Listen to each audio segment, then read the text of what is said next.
حضرت صلی اللہ علیہ وآلہ وسلم نے فرمایا، تم میں سے کوئی شخص ایماندار نہ ہوگا جب تک اپنے بھائی کے لیے بھی وہ نہ چاہے جو اپنے نفس کے لیے چاہتا ہے۔ صحیح بخاری حدیث نمبر 13۔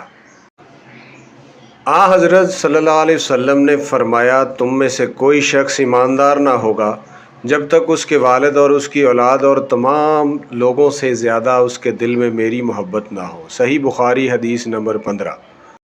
نبی کریم صلی اللہ علیہ وسلم نے فرمایا، 3 خصلتیں ایسی ہیں کہ جس میں یہ پیدا ہو جائیں اس نے ایمان کی مٹھاس کو پا لیا۔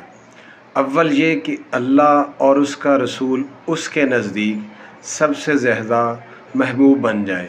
دوسرے یہ کہ وہ کسی انسان سے محض اللہ کی رضا کے لیے محبت رکھے۔ تیسرے یہ کہ وہ کفر میں واپس لوٹنے کو ایسا برا جانے جیسے کہ آگ میں ڈالے جانے کو برا جانتا ہے۔ صحیح بخاری حدیث نمبر 16۔